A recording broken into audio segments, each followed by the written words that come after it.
الرحمن الرحیم۔ السلام علیکم، میں ہوں مہر بلال، اور آج ہم اسلامیات ADP اور BS سلیبس کے کچھ اہم حصے جو ہے وہ کر رہے ہیں۔ تو آج ہم جو موضوع کرنے جا رہے ہیں وہ ہے اسلام کا سیاسی نظام۔ اسلام ایک ایسا مذہب ہے جو صرف عبادات پر مشتمل نہیں بلکہ اس میں ہماری زندگی کے ہر پہلو کا احاطہ کیا گیا ہے۔ تو انسانی زندگی کے اندر سیاست کی اہمیت سے انکار نہیں کیا جا سکتا۔ ظاہر نظام حکومت چلانا ہوتا ہے تو اس کے لیے لازم ہے کہ کچھ سیاسی امور جو ہیں وہ طے کیے جائیں۔ تو اسلام نے جو ریاست مدینہ قائم کی اور پھر جس کا تسلسل قریباً 1200 سال تک چلتا رہا، وہ دنیا کا بہترین نظام حکومت تھا۔ اسلامی نظام حکومت دنیا کا بہترین نظام حکومت ہے۔ اسلامی نظام سیاست دنیا کا بہترین نظام سیاست ہے، لیکن ہماری غفلت کی وجہ سے اب ہم اس سے دور ہوتے چلے جا رہے ہیں، جس کی وجہ سے مسائل بھی بڑھتے چلے جا رہے ہیں۔ تو سب سے پہلی بات یہ ہے کہ اسلام کے اندر جو ہے ہم دیکھتے ہیں کہ اس کے بنیادی تصورات کیا ہیں، حاکمیت کا تصور کیا ہے۔ تو سیاست کے بنیادی تصورات دیکھیں، انسان کو تخلیق کرنے کا مقصد کیا ہے کہ اللہ تعالیٰ نے انسان کو نائب بنا کر بھیجا۔ انسان دنیا میں اللہ تعالیٰ کا خلیفہ ہے۔ تو ذرا اسلامی سیاست کا سب سے بنیادی تصور یہی ہے کہ وہ یہاں آ کر نیابت الہی کا جو ہے وہ عمل درآمد کرائے۔ نیابت الہی کی جو اس کی پوزیشن ہے، جو اس کی پوسٹ ہے، جو اس کو رتبہ اللہ تعالیٰ نے عطا کیا ہے، اس کو ثابت کر کے دکھائے کہ میں واقعی نائب حق ہوں۔ اللہ تعالیٰ نے انسان کو یہاں پیدا کیا اپنا نظام یعنی اپنی عبادت کے واسطے۔ تو جو خلیفہ وقت ہے، جو اسلامی دنیا کا سربراہ ہے، اس کو چاہیے کہ وہ اللہ تعالیٰ کے احکامات کی پاسداری کرے اور کروائے۔ پھر اسلامی نظام حکومت کے اندر امر بالمعروف اور نہی عن المنکر بہت اہمیت کے حامل ہیں۔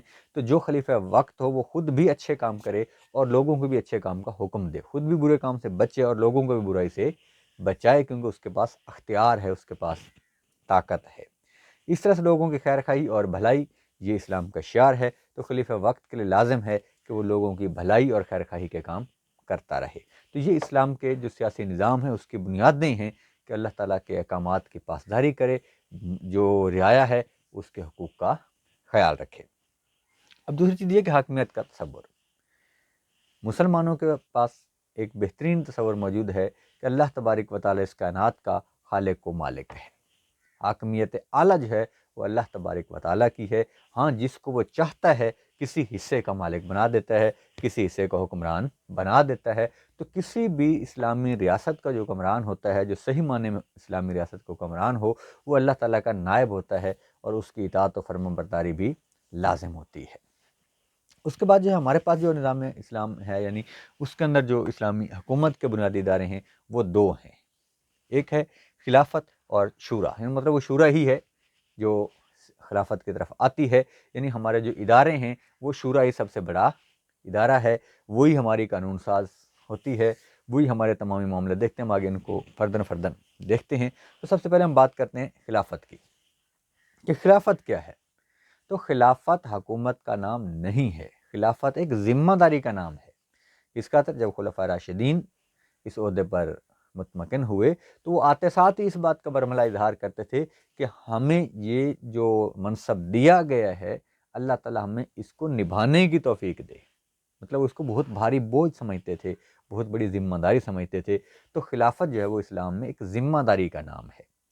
اللہ تعالیٰ خالق کائنات ہے، وہ بادشاہ کل ہے، اس نے عارضی طور پر کسی کو بادشاہ بنایا ہے تو وہ اس کا نائب ہے، اس کے نظام کو نافذ کرنے کی ذمہ داری ہے اس کے اوپر۔ اب قرآن پاک کے اندر واضح طور پر اس کے ذمہ داریاں بتا دی گئی ہیں۔ سورہ حج کی آیت نمبر 41 میں اللہ تبارک و تعالیٰ فرماتا ہے الذین ان مکناہم فی الارض، الذین ان مکناہم فی الارض، اگر اللہ تعالیٰ اپنے بندوں کو ریاست میں بادشاہی دے دے، حکومت دے دے، خلافت دے دے، تو وہ کیا کریں گے؟ اقاموا الصلاۃ و آتوا الزکاۃ، وہ نماز کا نظام قائم کریں گے، وہ زکوٰۃ کا نظام قائم کریں گے۔ وَأَمَرُوا بِالْمَعْرُوفِ وَنَهَوْا عَنِ الْمُنکر، تو وہ کیا کریں گے؟ امر بالمعروف کا حکم دیں گے اور نہی عن المنکر کریں گے۔ یعنی اچھے کاموں کا حکم دیں گے، برے کاموں سے روکیں گے۔ تو اسلامی معاشرے کے اندر یہ حاکم وقت کی ذمہ داریاں ہیں کہ اس کے اوپر اللہ تبارک و تعالیٰ نے پورا نظام حکومت اسی ایک آیت کے اندر ہی بیان کر دیا ہے۔ تو اب ہم اگر تھوڑا سا اس کو مزید تفصیل میں دیکھیں تو 3 درجات بنتے ہیں۔ سب سے پہلے کیا ہے کہ اگر اللہ تعالیٰ حکومت دے دے تو حکومت چھینی نہیں گئی ہوتی، اللہ تعالیٰ کی طرف سے عطا ہوتی ہے، دی جاتی ہے، اس کے بندے چنتے ہیں۔ تو اگر اللہ تعالیٰ حکومت دے دے، یعنی اگر اللہ تعالیٰ اسے نائب حق بنا دے، اللہ تعالیٰ اس کو اپنا نائب مقرر کر دے وہاں پر، تو اس کی ذمہ داری ہے کہ اللہ تعالیٰ کے احکامات کی جو ہے وہ پاسداری کرے، احکام الہی کا فروغ ہو۔ دوسری چیز کیا ہے؟ مخلوق خدا کی تحفظ، ان کے حقوق کا تحفظ، ان کو نظام عدل کا قائم کرنا، نظام انصاف کا قائم کرنا، لوگوں کی بھلائی اور خیر خواہی کے کام بڑھ چڑھ کے کرنا، یہ خلیفہ وقت کی ذمہ داری ہے۔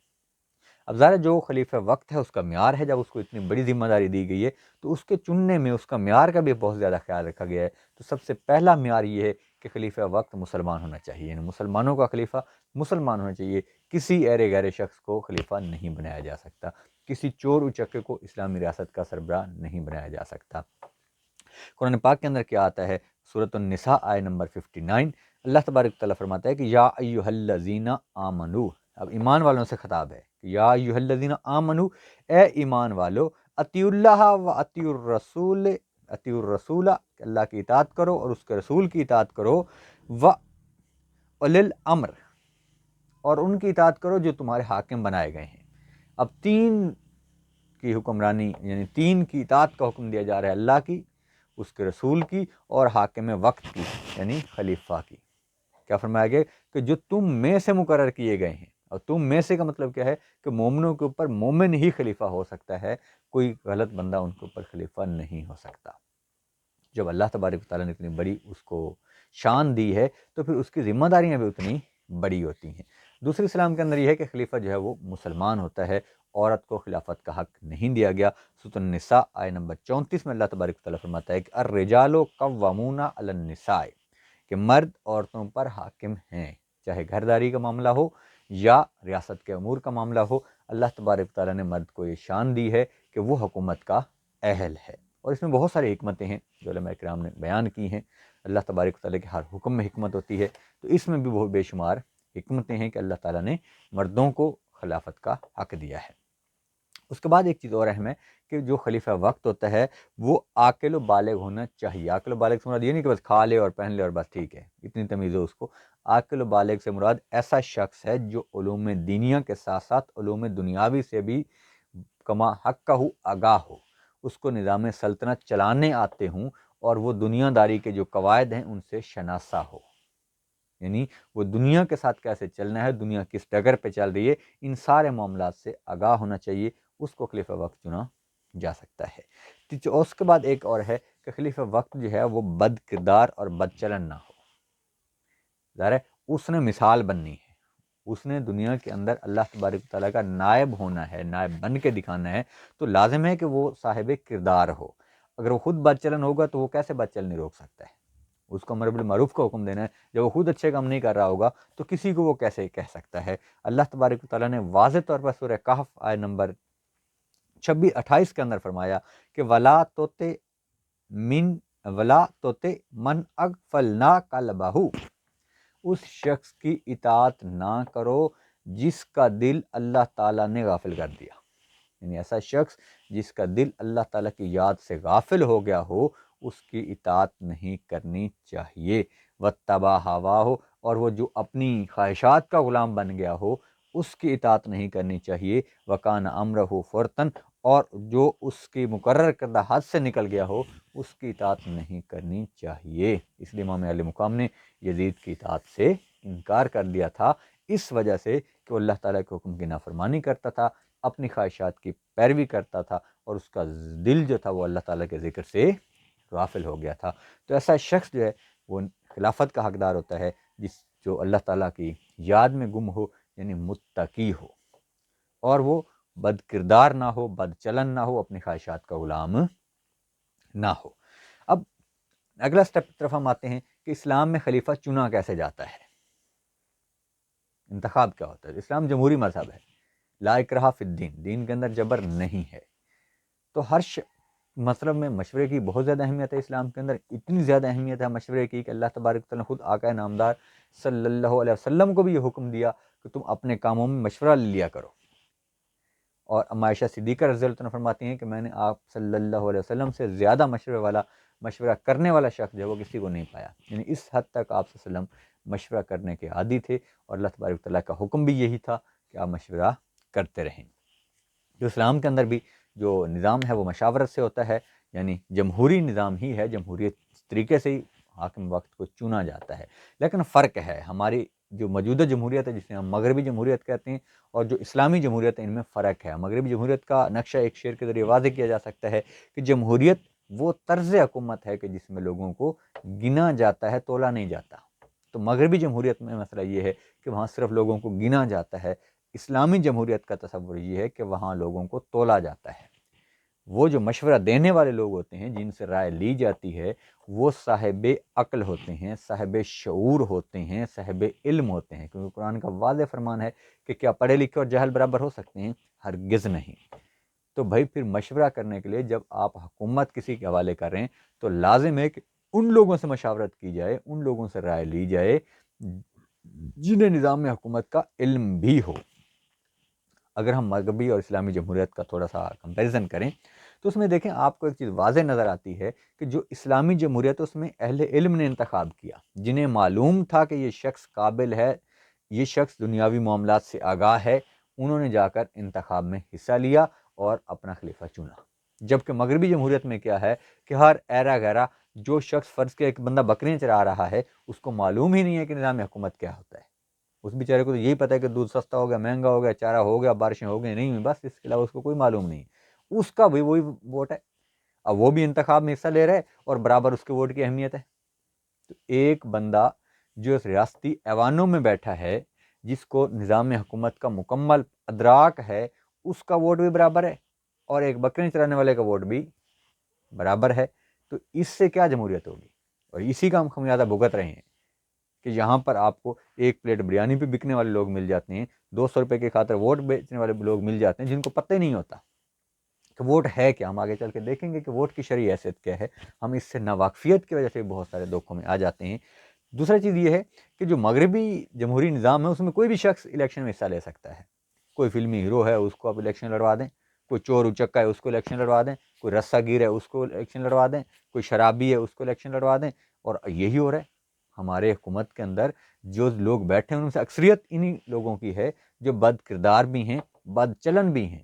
صرف مغربی جمہوریت نے ان کو سہارا دیے ہوئے کیونکہ ان کے پاس بریانی کی زیادہ دیگیں ہوتی ہیں، لہذا ووٹ بھی زیادہ آ جاتے ہیں۔ تو صاحب عقل سے تو پوچھا نہیں جائے گا کہ بھئی کس کو چننا ہے۔ تو مغربی جمہوریت کا ایک یہ بھی مصیبت ہے کہ اس میں لوگوں کو صرف گنا جاتا ہے، تولا نہیں جاتا۔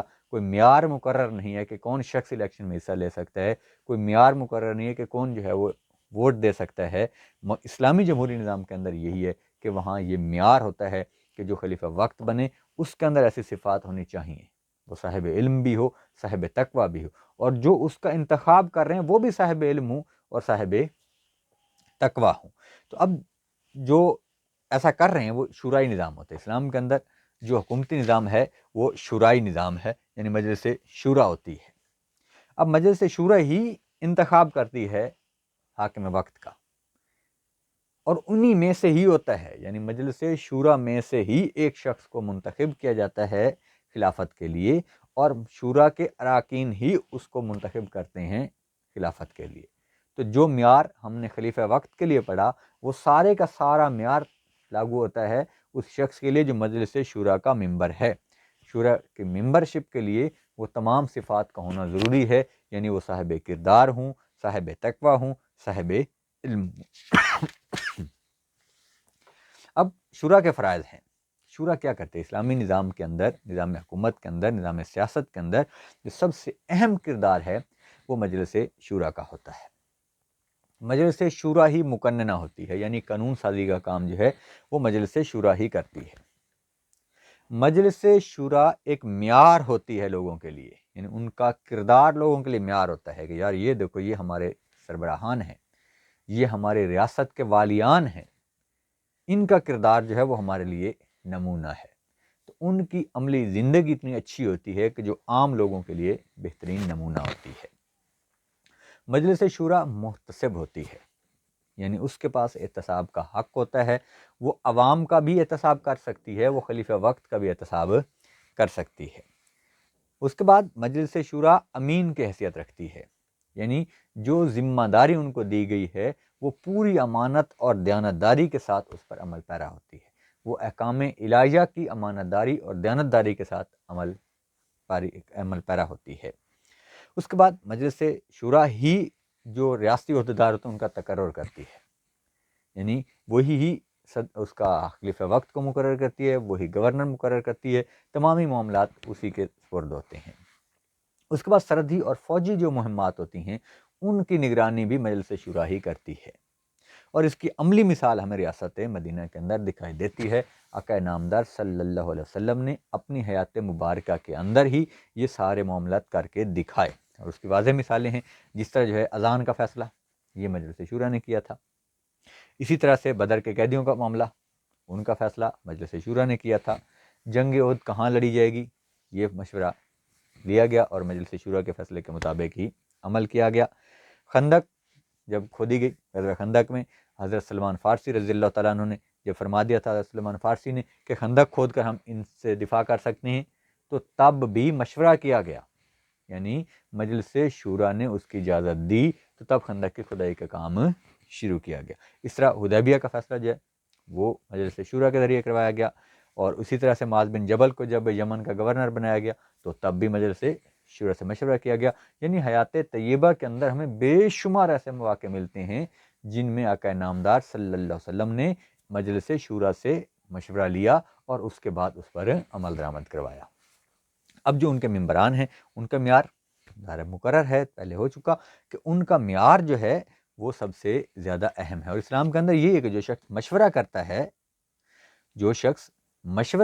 ہے وہ ہلاک نہیں ہو سکتا، اور مشورہ امانت ہے۔ آقا نامدار صلی اللہ علیہ وسلم نے فرمایا کہ مشورہ امانت ہے، جب کوئی آپ سے پوچھے تو آپ اچھا والا مشورہ دو، صحیح والا مشورہ دو۔ اب ہم آتے ہیں ایک اور اہم نقطے کی طرف کہ ووٹ کی شرعی اہمیت کیا ہے۔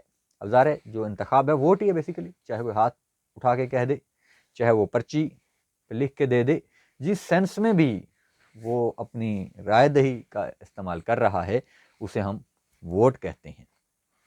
تو اسلام کے اندر جو انتخاب کا طریقہ ہے، سمجھیں کہ اگر ہم اس کو ووٹنگ کا طریقہ کہہ لیتے ہیں موجودہ دور میں، تو وہاں کیا ہے کہ تین سمجھیں کہ آپ اس کو کر رہے ہیں۔ سب سے پہلی بات یہ ہے کہ آپ رائے دے رہے ہیں، یعنی آپ کا ووٹ جو ہے وہ رائے ہے۔ دوسرا کیا ہے کہ آپ کا ووٹ امانت ہے۔ پہلا کیا ہے کہ آپ کا ووٹ رائے ہے، دوسرا کیا ہے کہ آپ کا ووٹ جو ہے وہ امانت ہے، اور تیسرا کیا ہے کہ آپ کا ووٹ جو ہے وہ گواہی ہے۔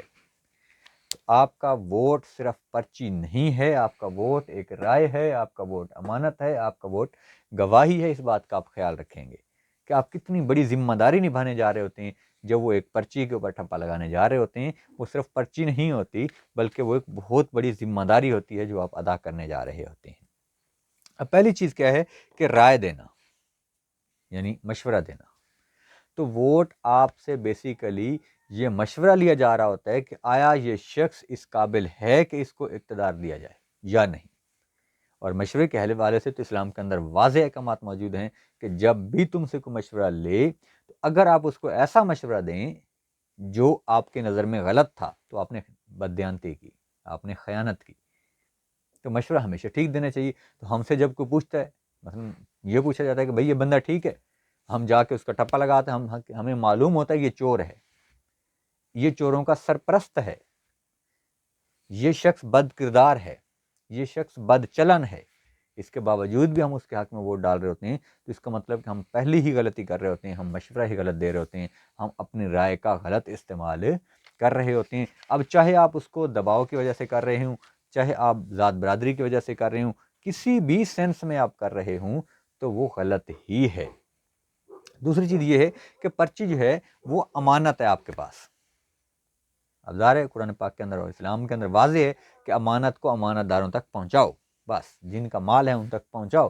تو پرچی جو ہے وہ آپ کے پاس امانت ہے ان لوگوں کی جو اچھے ہیں، تاکہ وہ ریاستی ایوانوں تک پہنچ سکیں۔ تو آپ اس امانت کو ان اچھے لوگوں تک پہنچائیں، آپ کا ووٹ ان اچھے لوگوں تک پہنچ جائے تاکہ وہ ایوان ریاست میں جائیں اور اچھائی کا جو چلن ہے وہ عام ہو سکے، لیکن اس پر بھی ہم عمل پیرا نہیں ہوتے۔ تیسری چیز یہ ہے کہ ووٹ آپ کی گواہی ہے، آپ یہ گواہی دے رہے ہوتے ہیں کہ یا اللہ یہ شخص بہت اچھا ہے، یہ شخص ریاست کے قوانین کا پابند ہے، یہ شخص حکومت کو اچھے انداز سے چلا سکتا ہے، یہ شخص اس قابل ہے کہ اس کو حکومت دے دی جائے اور یہ آپ کے نظام کو نافذ کرنے کی کوشش کرے گا، یہ ہم گواہی دے رہے ہوتے ہیں بیسیکلی۔ تو کیا ہم ایسا کر رہے ہوتے ہیں؟ قرآن پاک کے اندر سورۃ النساء آیت نمبر 135 کے اندر واضح طور پر لکھا ہے کہ یا ایھا الذین آمنوا کونوا قوامین شہداء للہ، یا ایھا الذین آمنوا کونوا قوامین بالقسط شہداء للہ، کہ اے ایمان والو اللہ کی خاطر صحیح گواہی دو، اللہ کی خاطر صحیح گواہی دو، کہ جب تمہیں گواہی دینے کا موقع ملے تو جو حق ہے وہی قولوا قولا سدیدا، سچ بات کہو، حق بات کہو، ڈٹ جاؤ اس کے اوپر۔ تو سچ بات تو یہ ہوتا ہے کہ ہمیں معلوم ہوتا ہے کہ یہ شخص بد کردار ہے، ہم پھر بھی اس کی نام کے اوپر ٹھپے لگا رہے ہوتے ہیں۔ پھر قرآن پاک میں کیا وَلَوْ عَلَىٰ أَنفُسِكُمْ أَوِ الْوَالِدَيْنِ وَالْأَقْرَبِينَ، تم حق بات پر ڈٹے رہو، چاہے تمہاری ذات کا معاملہ ہو، چاہے تمہارے والدین کا معاملہ ہو، چاہے تمہارے قربا کا معاملہ ہو، رشتہ داروں کا معاملہ ہو، کسی کے بھی خلاف آپ کی گواہی جاری ہو، آپ اس کو دے چھوڑو۔ یہ اسلامی حکم ہے۔ تو یہاں ہم ذات برادری کو دیکھ کے ووٹ دے رہے ہوتے ہیں، ہم یہاں چودھری صاحب کو آ گئے ہیں تو اب ان کو دیکھ کے ووٹ دے رہے ہوتے ہیں، خان صاحب آ گئے تو ان کو دیکھ کے ووٹ دے رہے ہوتے ہیں، مطلب ہم صرف یہ دیکھ رہے ہوتے ہیں کہ یہ ناراض نہ ہو جائے، وہ ناراض نہ ہو جائے، جبکہ قرآن واضح طور پر یہ فرما رہے کہ اے ایمان والو جب تم سے گواہی لی جائے تو پھر اللہ کے لیے صحیح بولو، پھر اس میں چاہے آپ کی ذات کی مخالفت ہو، چاہے آپ کے والدین کی مخالفت ہو، چاہے آپ کے رشتہ داروں کی مخالفت ہو۔ آقا نامدار صلی اللہ علیہ وسلم نے اس شخص کے بارے میں فرمایا جو اپنی قوم کی کسی برے معاملے میں مدد کرتا ہے کہ اس کی مثال ایسے ہے جیسے کوئی اونٹ کنویں میں گر رہا تھا، اس نے دم پکڑی اور وہ بھی اس کے ساتھ ہی گر گیا۔ تو ظاہر جب برے لوگوں کے ساتھ آپ کھڑے ہوں گے، آپ اپنا ووٹ ان کو دیں گے، تو آپ یہ سارے معاملات میں خیانت کر رہے ہیں، آپ امانت میں بددیانتی کر رہے ہیں، آپ اپنی رائے کا غلط استعمال کر رہے ہیں، آپ جھوٹی گواہی دے رہے ہیں کہ ایک شخص کو اس قابل کہہ رہے ہیں کہ وہ ریاست کے قابل ہے، وہ حکومت کے قابل ہے، جبکہ وہ اس قابل نہیں ہوتا۔ تو یہ ہے اسلام کا نظام سیاست، نظام حکومت۔ امید ہے آپ کو اس میں سمجھ آ گئی ہوگی، تمامی معاملات کلیئر ہو گئے ہوں گے۔ پھر بھی اگر کہیں کوئی مسئلہ ہے، کوئی مشکل ہے تو آپ ہم سے پوچھ سکتے ہیں۔ والسلام۔